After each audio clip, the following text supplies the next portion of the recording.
حضرت انس رضی اللہ تعالی عنہ سے روایت ہے کہ نبی کریم صلی اللہ علیہ وآلہ وصحابہ وسلم نے ارشاد مبارک فرمایا کہ گھر میں عورت یہ عمل کر لے اس کے فوت شدہ والدین کی بخشش ہو جائے گی اور اس کی آل اولاد پر اللہ تعالی کی رحمتیں اور برکتیں ہوں گی اور اس پر جہنم کی آگ حرام ہوگی۔ جب خاتون گھر میں بیٹھ کر یہ عمل کرتی ہے اس کے لیے استغفار اور دعائے مغفرت پرندے ہوا میں کرتے ہیں، اس کے لیے استغفار مچھلیاں پانی میں کرتی ہیں، درندے جنگلوں میں کرتے ہیں اور فرشتے آسمان میں اس کے لیے استغفار کرتے ہیں اور وہ پاک باز خاتون بن جاتی ہے۔ بسم اللہ الرحمن الرحیم۔ السلام علیکم ورحمۃ اللہ۔ محترم ناظرین، ام المؤمنین حضرت سیدہ عائشہ صدیقہ رضی اللہ تعالی عنہا فرماتی ہیں کہ رسول اللہ صلی اللہ علیہ وآلہ وسلم کی خدمت اقدس میں ایک جوان لڑکی حاضر ہوئی اور عرض کیا کہ یا رسول اللہ صلی اللہ علیہ وآلہ وسلم، میں جوان ہوں، لوگ مجھ سے شادی کے پیغامات بھیجتے ہیں لیکن مجھے شادی پسند نہیں ہے، اب آپ ارشاد فرمائیے کہ میں شادی کروں یا نہیں؟ فرمایا ضرور کرو، شادی کرنے سے ہی تمہاری خیر ہے۔ اس کے بعد اس لڑکی نے عرض کیا یا رسول اللہ صلی اللہ علیہ وآلہ وسلم، آپ مجھے یہ بتلا دیجئے کہ عورت پر شوہر کا کیا حق ہے؟ فرمایا شوہر کے حقوق تو بہت سے ہیں، اس کے حقوق کا اندازہ تم اس طرح سمجھ لو، اگر شوہر کا جسم سر تابع قدم پیپ سے سڑ رہا ہو اور بیوی اپنی زبان سے اسے چاٹے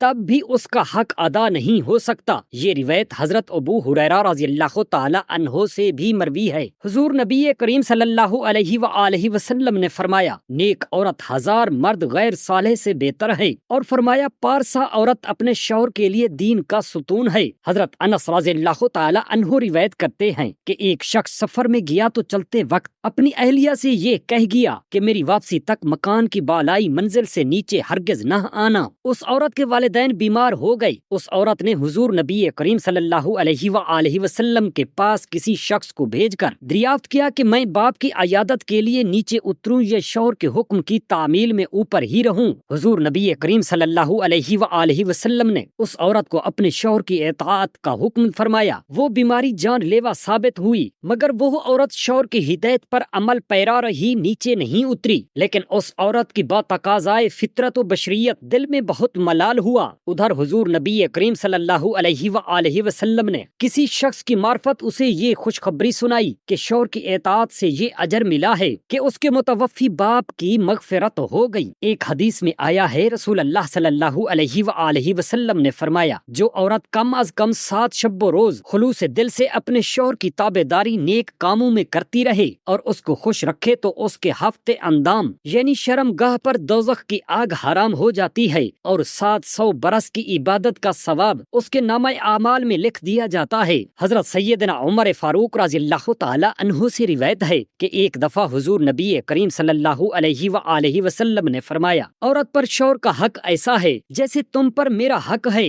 میرے حق کو ضائع کرنے والا گویا اللہ تعالی کے حق کو ضائع کرنے والا ہے اور وہ غضب الہی اور قہر الہی کا مستحق ہے اور وہ دوزخ میں ڈالا جائے گا۔ ایک روایت میں آیا ہے کہ رسول اللہ صلی اللہ علیہ وآلہ وسلم نے فرمایا جو عورت اپنے شوہر کی مطیع و فرما بردار ہو تو یاد رکھو اس کے لیے استغفار اور دعائے مغفرت پرندے ہوا میں، مچھلیاں پانی میں، درندے جنگلوں میں اور فرشتے آسمان میں کرتے ہیں۔ حضرت طاق بن علی رضی اللہ تعالی عنہما روایت کرتے ہیں کہ نبی کریم صلی اللہ علیہ وآلہ وسلم نے فرمایا اگر عورت کا شوہر اس کو اپنی حاجت روائی کے واسطے بلائے تو اس وقت اگر وہ تندور پر بیٹھی ہوئی ہو اور روٹیوں کے جلنے کا خوف ہو تب بھی اس کو فوراً اپنے خاوند کی حاجت کے لیے حاضر ہونا چاہیے۔ حضور نبی کریم صلی اللہ علیہ وآلہ وسلم نے فرمایا کہ جو عورت اپنے محتاج شوہر کو حقارت سے دیکھتی ہے اور بد اخلاقی و بد کلامی سے پیش آتی ہے تو اس عورت کو جنت کی خوشبو تک نصیب نہیں ہوگی اور ہمیشہ کے لیے اللہ تعالیٰ کی پھٹکار پڑتی رہے گی۔ ام المؤمنین حضرت سیدہ عائشہ صدیقہ رضی اللہ تعالی عنہا کے پاس حفصہ بنت عبد الرحمن رضی اللہ تعالی عنہا باریک دوپٹہ اوڑھ کر آئیں۔ حضرت سیدہ عائشہ صدیقہ رضی اللہ تعالی عنہا نے ان کا دوپٹہ پھاڑ دیا اور موٹا دوپٹہ دے دیا۔ ام المؤمنین حضرت سیدہ عائشہ صدیقہ رضی اللہ تعالی عنہا سے روایت ہے کہ اسماء رضی اللہ تعالی عنہا باریک کپڑے پہن کر حضور نبی اکرم صلی اللہ علیہ وآلہ وسلم کے سامنے آئیں۔ آپ صلی اللہ علیہ وآلہ وسلم نے منہ پھیر لیا اور فرمایا اسماء جب عورت بالغہ ہو جائے تو اس کے بدن کا کوئی حصہ نہ دکھائی دینا چاہیے سوائے منہ اور ہتھیلیوں کے۔ حضور نبی کریم صلی اللہ علیہ وآلہ وسلم نے مردوں اور عورتوں کو الگ الگ چلنے کا حکم صادر فرمایا۔ عورتوں سے فرمایا کہ تم راستے کے کنارے پر چلا کرو۔ خواتین کا جذبہ اتباع سنت دیکھیے، دیواروں سے تقریباً لگ کر چلنے لگیں۔ جب اتنی احتیاط تھی تو پردہ کتنا سخت ہوگا۔ حضرت ابو سعید انصاری رضی اللہ تعالی عنہ فرماتے ہیں، میں نے ایک بار دیکھا کہ حضور نبی کریم صلی اللہ علیہ وآلہ وسلم مسجد نبوی شریف سے باہر نکلے، راستے میں مرد اور خواتین آپس میں مل گئے۔ حضور نبی کریم صلی اللہ علیہ وآلہ وسلم نے ان عورتوں سے فرمایا، تم پیچھے ہٹ جاؤ، تمہیں راستہ کے درمیان نہیں چلنا چاہیے اور راستہ کے کناروں کو لازم پکڑو۔ جب حضور نبی کریم صلی اللہ علیہ وآلہ وسلم نے اس قانون کا حکم فرمایا تو عورتیں دیوار کے بالکل ساتھ لگ کر چلنے لگیں۔ ان کے کپڑے کبھی کبھی دیواروں کے ساتھ اٹک جاتے تھے۔ امیر المؤمنین سیدنا صدیق اکبر رضی اللہ تعالی عنہ کی صاحبزادی حضرت اسماء رضی اللہ تعالی عنہا فرماتی ہیں کہ جب میری شادی حضرت زبیر رضی اللہ تعالی عنہ سے ہوئی تو ان کے پاس نہ زمین و جائیداد تھی، نہ مال و دولت، اور نہ باندی نہ غلام، صرف ایک گھوڑا تھا اور ایک اونٹ تھا جو پانی لانے کے کام میں استعمال ہوتا تھا۔ میں خود گھوڑے کو گھاس دانا دیتی، پانی پلاتی، اس کا جسم ملتی اور اپنے شوہر کے ہر متعلقہ خدمت انجام دیتی۔ اونٹ کے لیے پانی کھجوروں کی گٹھلیاں کوٹتی اور اسے کھلاتی، ڈول سیتی، پانی بھر کر لاتی، آٹا گوندتی، روٹیاں پکاتی، میلوں کی مسافت طے کرتی، گٹھلیاں سر پر لاد کر لاتی۔ میری یہ حالت دیکھ کر حضور نبی اکرم صلی اللہ علیہ وآلہ وسلم نے فرمایا، تم بہت مبارک بیٹی ہو اور تمہاری آخرت بہت کامیاب رہے گی۔ اور رسول اللہ صلی اللہ علیہ وآلہ وسلم نے میرے لیے دعائیں دیں۔ حضرت انس بن مالک رضی اللہ تعالی عنہما سے روایت ہے کہ رسول اللہ صلی اللہ علیہ وآلہ وسلم نے فرمایا، جو عورت اللہ تعالی پر اور روز قیامت پر ایمان رکھتی ہے اس پر لازم ہے کہ شوہر کے سامنے اپنے حسن و جمال پر فخر نہ کرے اور شوہر کی برائی نہ کرے اور عیب نہ نکالے اور شوہر کی ناشکری نہ کرے اور ہر وقت خرید و فروخت کا سوال نہ کرے اور اپنے شوہر سے ایسی چیز کا سوال نہ کرے جس میں وہ عاجز آ جائے، بلکہ تھوڑا بہت جو کچھ اللہ تعالیٰ نے اسے دیا ہے اس پر قناعت کرے اور یہ بھی نہ کہے کہ تو نے میرے ساتھ کیا سلوک کیا ہے اور مجھے کیا دیا ہے، کیونکہ یہ بے وفا اور بے مربت عورتوں کی عادت ہے۔ بلا ضرورت شدید پڑوسی کے گھر نہ جائے اور ہمسائیوں سے باتیں کم کرے۔ یہ سب باتیں کسی مومن عورت کو زیب نہیں دیتی۔ با حیا کو اپنی عصمت و عفت کا خیال رکھنا چاہیے۔ اپنے شوہر کی اجازت کے بغیر گھر سے باہر قدم نہ رکھے۔ اگر وہ جانے کی اجازت دے تو معمولی اور سادہ لباس میں پردے کے تمام تقاضوں کی تکمیل کے بعد جائے اور ہر کام میں شوہر کی خوشی کو اصل مقصد قرار دے اور نماز، روزہ اور تسبیح وغیرہ کی پابندی کرے۔ عورت پر واجب ہے کہ گھر سے متعلق ہر ممکن خدمت انجام دے۔ گھر کے نظم و نسق کا دار و مدار عورت پر ہے، اسے بھی ایسے کام سے گریز نہ کرنا چاہیے جو اس کے بس میں ہو۔ ان تمام باتوں کا بہترین نمونہ امیر المؤمنین سیدنا صدیق اکبر رضی اللہ تعالی عنہ کی صاحبزادی حضرت اسماء رضی اللہ تعالی عنہا کا واقعہ ہے۔ حضرت عبداللہ ابن مسعود رضی اللہ تعالی عنہما روایت کرتے ہیں کہ رسول اللہ صلی اللہ علیہ وآلہ وسلم نے فرمایا، عورت اپنے رب سے زیادہ قریب اس وقت ہوتی ہے جب وہ اپنے شوہر کی خدمت میں رہے اور نیک کاموں میں اس کی اطاعت کرے۔ ایک حدیث میں آیا ہے کہ رسول اللہ صلی اللہ علیہ وآلہ وسلم نے فرمایا، جو عورت اپنے شوہر کے گھر میں جھاڑو دیتی ہے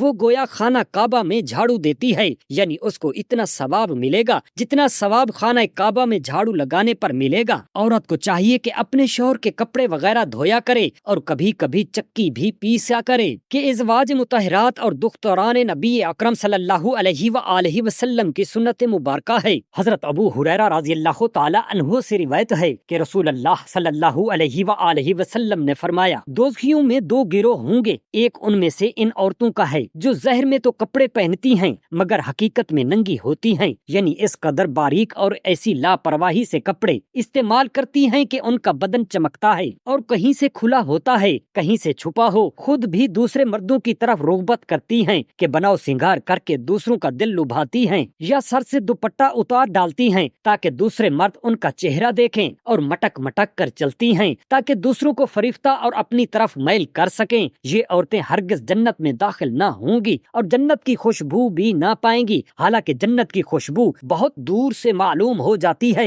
اور دور دور تک پھیلی ہوتی ہے۔ حضور اقدس صلی اللہ علیہ وآلہ وسلم نے ایسے مردوں پر لعنت بھیجی ہے جو عورتوں سے مشابہہ اختیار کرتے ہیں اور ایسی عورتوں پر جو مردوں سے مشابہہ اختیار کرتی ہیں۔ حضور اکرم صلی اللہ علیہ وآلہ وسلم نے ایسے مردوں پر لعنت بھیجی بھیجی ہے جو نسوانیت اختیار کرتے ہیں، اور ایسی عورتوں پر جو مردوں کی مشابہہ اختیار کرتی ہیں۔ عورتیں مردانہ لباس پہن رہے ہیں اور مردانہ بال کٹوا رہے ہیں، مرد زنانی حرکات کر رہے ہیں، کان میں بالیاں، ہاتھ میں کڑے، گلے میں سونے کی چین، ریشمی کپڑے اور زنانی چوٹیاں رکھ رہے ہیں۔ عورت اور مرد ایک طرح کے کپڑے پہن رہے ہیں، مرد ہاتھ پاؤں میں مہندی نہیں لگا سکتا کہ یہ بھی گناہ ہے، مرد تو مرد ہجڑے تک کو اس کی اجازت نہیں، بچوں کے ہاتھ پاؤں میں بلا ضرورت مہندی لگانا ناجائز ہے۔ عورتیں اپنے خود ہاتھ پاؤں میں مہندی لگا سکتی ہیں، مگر لڑکے کو عورتیں لگائیں گی تو گنہگار ہوں گی۔ حضور نبی اکرم صلی اللہ علیہ وآلہ وسلم نے ہاتھ پاؤں میں مہندی لگانے والے مخنث ہجڑے کو مدینہ منورہ سے باہر نکلوا دیا تھا۔ ابو داؤد کی ایک حدیث میں ہے کہ کسی نے ام المؤمنین سیدہ عائشہ صدیقہ رضی اللہ تعالی عنہا سے کہا کہ ایک عورت مردوں کی طرح جوتے پہنتی ہے۔ انہوں نے فرمایا رسول اللہ صلی اللہ علیہ وآلہ وسلم نے مردانی عورتوں پر لعنت فرمائی ہے جو مرد ہجڑے بنتے ہیں، اور وہ عورتیں جو مرد بنتی ہیں ان پر اللہ تعالیٰ کی لعنت ہے، یعنی جو اپنے لباس اور گفتگو میں مرد کی مشابہہ اختیار کرتی ہیں۔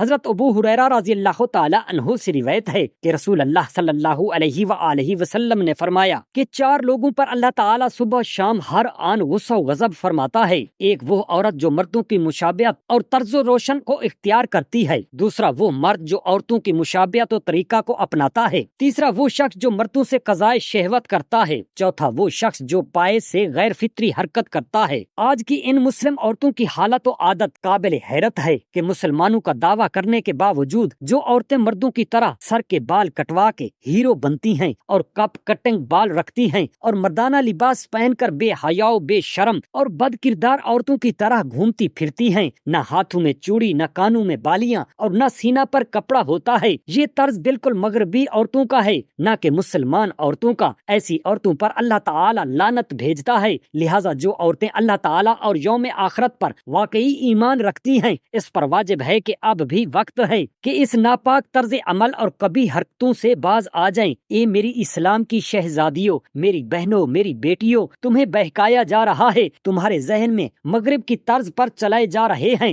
ہوشیار ہو جاؤ کیونکہ تم ہی تو دین اسلام کی مقدس شہزادیاں ہو۔ یہ تو دیکھیں مغرب کا لباس تشبیہ و طریقہ اسلام میں سراسر ناجائز و حرام ہے۔ مسلمان عورتوں کو مغربی عورتوں کی تقلید و انگریزی لباس و طریقے اختیار کرنے سے منع کرنے کی ایک حکمت یہ بھی ہے کہ وہ سب عریانی لباس و کپڑے پہن کر دل و دماغ کی خواہش یہی ہوگی کہ دوسروں کو دکھائیں، اور اس خواہش کی تکمیل کے لیے یہ لازم ہوگا کہ بے پردگی اختیار کریں، کلبوں، بازاروں، مجلسوں اور مردوں میں جا کر اپنی خواہش پوری کریں۔ عورتوں کو مردانہ جوتا نہیں پہننا چاہیے، بلکہ وہ تمام باتیں جن میں مردوں اور عورتوں کو امتیاز ہوتا ہے ان میں ہر ایک کو دوسرے کی وضع اختیار کرنے سے ممانعت ہے۔ نہ مرد عورت کی وضع اختیار کرے، نہ عورت مرد کی۔ حضرت عبداللہ بن عمر بن عاص رضی اللہ تعالی عنہما کی خدمت میں ایک عورت تیر کمان لٹکائے مردانی چال چلتی سامنے سے گزری۔ حضرت عبداللہ رضی اللہ تعالی عنہ نے پوچھا کون ہے؟ کہا ام سعید بنت ابو جہل۔ فرمایا میں نے سید المرسلین صلی اللہ علیہ وآلہ وسلم کو فرماتے ہوئے سنا کہ ہمارے گروہ سے نہیں